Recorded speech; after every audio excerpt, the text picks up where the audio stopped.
Ukraine ने एक video जारी कर दावा किया कि उसने रूसी फौज के एक ठिकाने पर मिसाइल से हमला कर खलबली मचा दी। रूस के सैन्य अड्डे पर उसकी नजर लंबे वक्त से थी, जिसमें रूस के सैनिकों की एक टुकड़ी टैंक से निकालकर सामान और हथियार रखती नजर आई।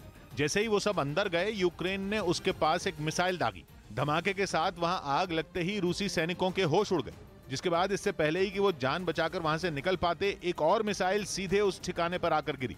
विस्फोट होते ही वहां अफरा तफरी मच गई। कुछ सैनिक सड़क की तरफ भागे तो कुछ मकानों के बीच से निकलते दिखे। इसी वीडियो में यूक्रेन ने उस जंगी ठिकाने के पूरी तरह से बर्बाद हो जाने की तस्वीरें भी जारी की। साथ ही उसने तबाह हो चुकी रूस की फौजी गाड़ियों को भी दिखाया, जिन्हें मिसाइल हमले के बाद पहचान पाना तक मुश्किल हो गया। वहीं कीव पर कब्जे की जिद में रूस ने यूक्रेन की राजधानी में तबाही मचा दी। इन हमलों से कीव के कई इलाकों की तो सूरत ही पूरी तरह बदल गई और वो जगहें रूस के ताबड़तोड़ हमलों के बाद वीरान हो गईं। वहां से जो तस्वीरें सामने आई, उनमें चारों तरफ उजड़ा शहर नजर आया। जहां भी नजर गई वहां दूर दूर तक सिर्फ बर्बादी ही दिखाई दी। वहां न इमारतें बची, न गाड़ियां और न लोगों के शोरगुल से खचाखच भरे रहने वाले बाजार। कब्जे की इस लड़ाई में गिरजाघर भी चपेट में आ गया। उसके बाद भी वहां कुछ बचा तो वो थी तबाही। वो चर्च खंडहर में तब्दील हो गया। उसके बाहर खड़ी गाड़ियां भी इस हमले में जल गईं। सड़क पर तबाह हो चुके यूक्रेन की सेना के टैंक भी नजर आए और जो पेड़ कभी लोगों को ऑक्सीजन दिया करते थे, रूसी हमले में उन्हीं की सांसें थम गईं। उधर यूक्रेन युद्ध के बीच यूके ने रूस के साथ रिश्तों पर चीन को चेतावनी दी। उसने ये साफ कहा कि जिनपिंग के साथ पुतिन सिर्फ अपना मतलब निकाल रहे हैं और जब युद्ध के बाद उनका मतलब निकल जाएगा तो जिनपिंग को यह पता नहीं चलेगा कि उनके साथ पुतिन ने क्या किया। ये चेतावनी यूके के साइबर इंटेलिजेंस विभाग के प्रमुख जेरेमी फ्लेमिंग ने दी, जो कि ऑस्ट्रेलिया के कैनबरा पहुंचे हुए थे, जहां की ऑस्ट्रेलियन नेशनल यूनिवर्सिटी में उन्होंने ये बातें कही। इस दौरान फ्लेमिंग ने रूस से साइबर हमले की आशंका तो जताई ही, साथ ही चीन को रूस के साथ गठबंधन से बचने की भी हिदायत दी। असल में अमेरिका समेत कई पश्चिमी देश पहले ही रूस से तेल लेने से इनकार कर चुके हैं और ऐसे में पुतिन की नजर अपना तेल बेचने के लिए चीन के बाजार पर है। इसके लिए उन्हें जिनपिंग का साथ चाहिए होगा। और यही नहीं, पुतिन को लगता है कि जिनपिंग हथियारों और तकनीक से भी रूस की मदद कर सकते हैं, यानी फायदा चीन का भी है। यही वजह है कि यूक्रेन युद्ध में वो अब तक खुलकर रूस के खिलाफ नहीं बोला है। इस बात से यूके भी उखड़ा हुआ है। He's not publicly condemned the invasion. एक तरह से जिनपिंग को लगता है कि रूस के खिलाफ कुछ भी बोलने से चीन को घाटा ही होगा, यानी वो डरे हुए हैं और अभी चुप रहने में ही अपना फायदा समझते हैं। पुतिन से ये डर जिनपिंग को ही नहीं बल्कि पुतिन के अधिकारियों को भी है। यूके के साइबर इंटेलिजेंस विभाग के प्रमुख का दावा है कि रूसी अधिकारियों में पुतिन का काफी खौफ है और वो उनके सामने सच बोलने से डरते हैं। उधर खार्किव में यूक्रेन की सेना ने रूस के एक ताकतवर ड्रोन को मिसाइल से मार गिराया। यूक्रेन का दावा है कि इस ड्रोन को रूसी सेना ने बमबारी के लिए भेजा था, जिसे यूक्रेन की सेना ने आसमान में ही ध्वस्त कर दिया।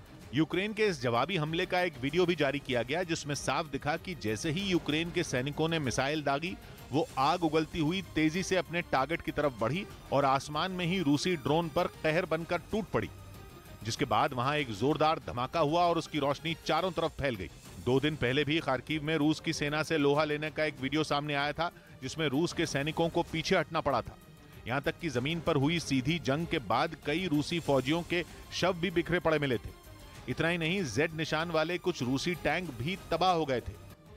वहीं ब्रिटेन के कमांडर रहे जनरल निक पार्कर ने दावा किया कि व्लादिमीर पुतिन ने नेटो को घुटनों पर ला दिया है। रूस के हमले के बाद पहले ही नेटो की साख सवालों के घेरे में है और अब ब्रिटेन के पूर्व कमांडर ने भी पानी पी पी कर उसे खूब कोसा। उन्होंने यूक्रेन की जंग को नेटो की हार करार दिया और तो और उन्होंने ये भी सलाह दे दी कि नेटो की जगह अब तो कुछ देशों का एक छोटा ग्रुप बना देना चाहिए, ताकि वो मजबूती से पुतिन की सेना से निपट सके।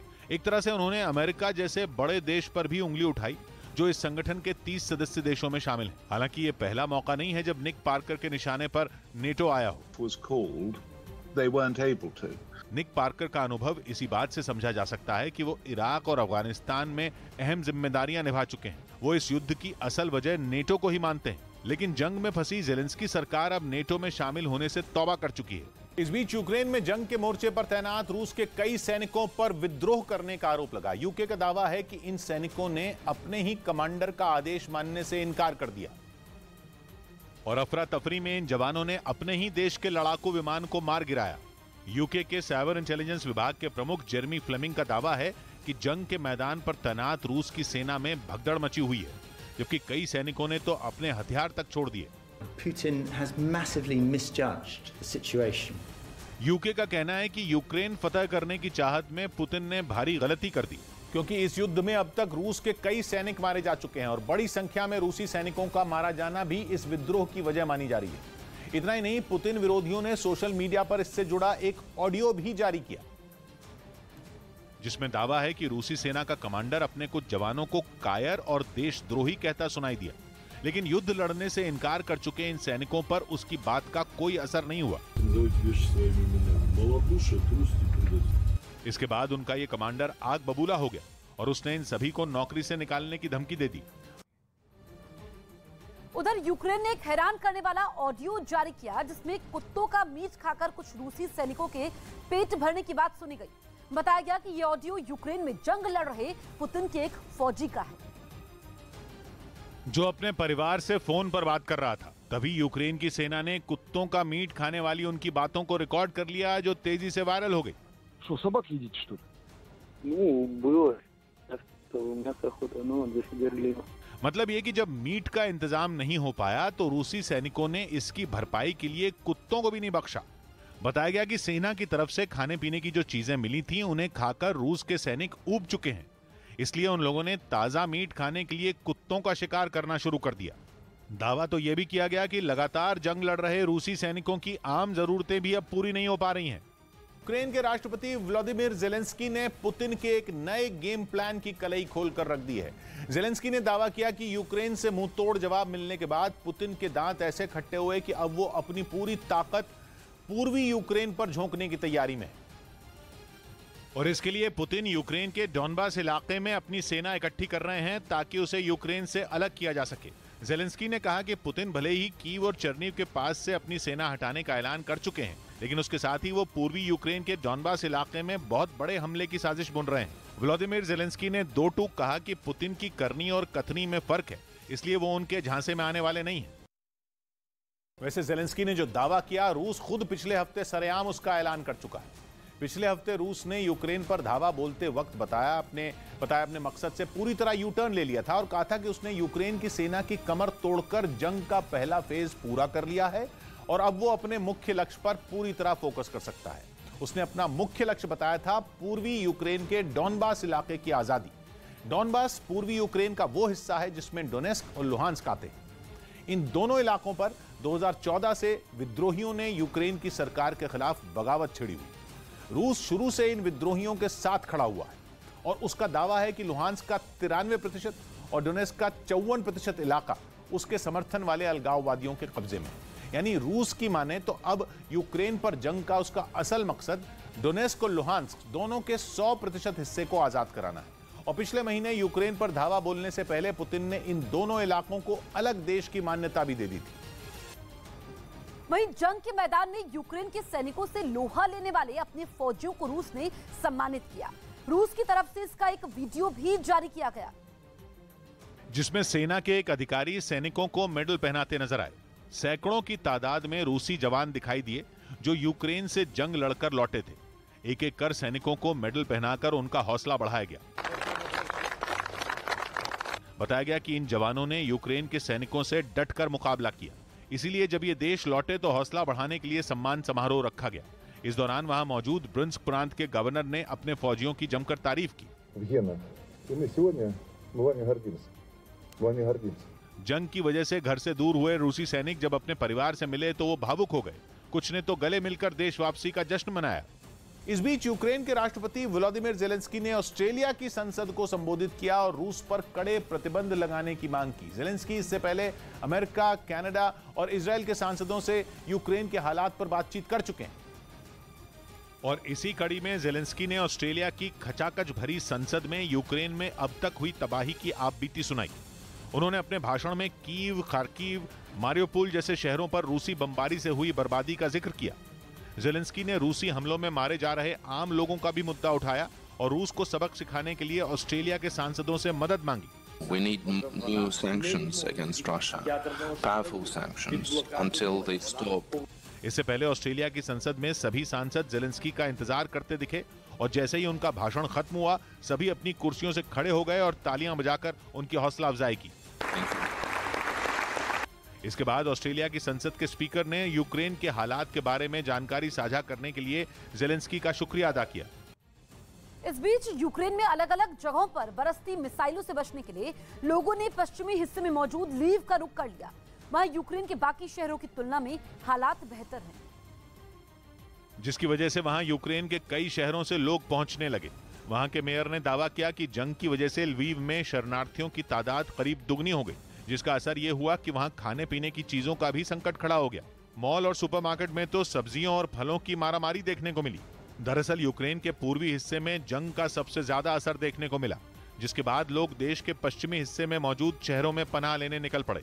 लवीव इनमें सबसे बड़ा शहर है और इसी वजह से वहां लोगों की भीड़ हर गुजरते दिन के साथ बढ़ती जा रही है। उधर यूक्रेन में जारी जंग के बीच इटली में पुतिन की सीक्रेट मर्सिडीज कार को जब्त कर लिया गया। यह कार पुतिन के करीबी रूसी कारोबारी अलिशर उस्मानोव की बताई गई और दावा किया गया कि इटली के खुफिया दौरों में सुरक्षा के लिए पुतिन इसका इस्तेमाल करते थे, क्योंकि खास तौर पर तैयार की गई इस कार पर न तो धमाके का कोई असर होता है और न ही गोलियों की बौछार इसका कुछ बिगाड़ पाती है। और इसे जब्त करने के लिए यूक्रेन युद्ध की वजह से रूस पर लगाए गए प्रतिबंधों का हवाला दिया गया, जिनके जरिए पुतिन पर युद्ध खत्म करने का दबाव बनाने की कोशिश की जा रही है। और यूरोपियन यूनियन के कई देशों में पुतिन के करीबी कारोबारियों की संपत्तियां जब्त की जा चुकी हैं।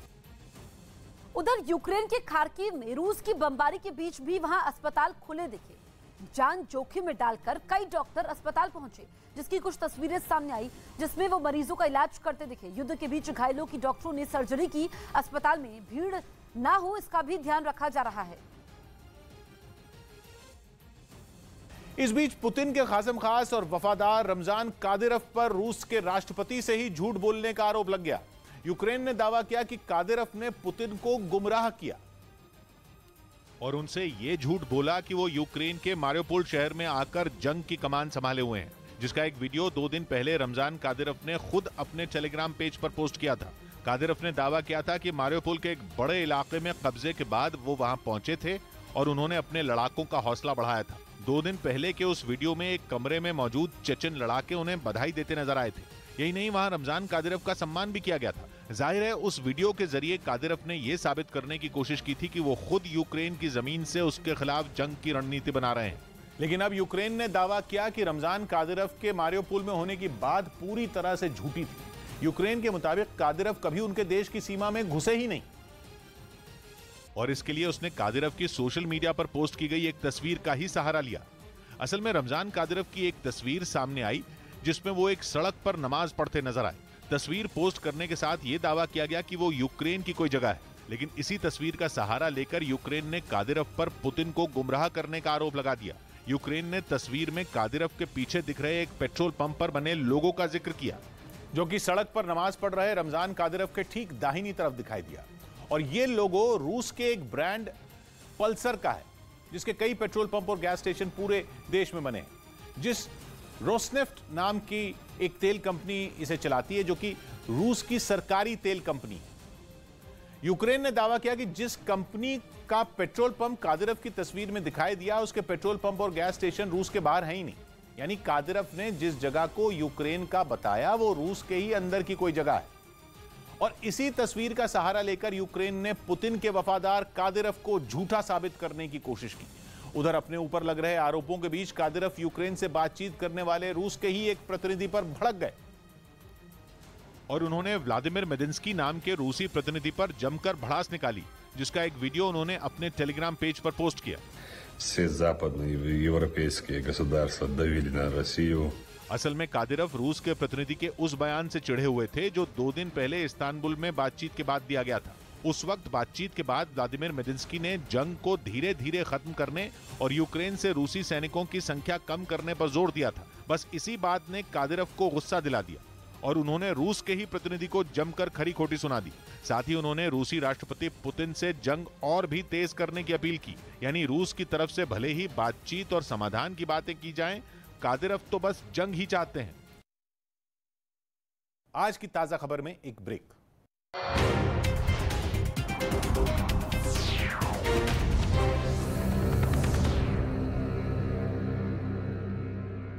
दमकल कर्मियों की एक बड़ी टीम जुट गई। आग बुझाने के लिए पानी की तेज धार छोड़ी गई, लेकिन आग की लपटों पर काबू नहीं पाया जा सका। इसके बाद ऊंचाई से पानी की बौछार करने के लिए हाइड्रोलिक क्रेन की भी मदद ली गई। हालांकि कई घंटों की मेहनत के बाद आग को बुझा लिया गया, लेकिन तब तक लपटें सब कुछ बर्बाद कर चुकी थी। और रूसी सेना की तरफ से यूक्रेन के तेल डिपो पर हमले ऐसे ही नहीं हो रहे हैं, बल्कि ये रूस के राष्ट्रपति व्लादिमीर पुतिन की एक बड़ी साजिश का हिस्सा है।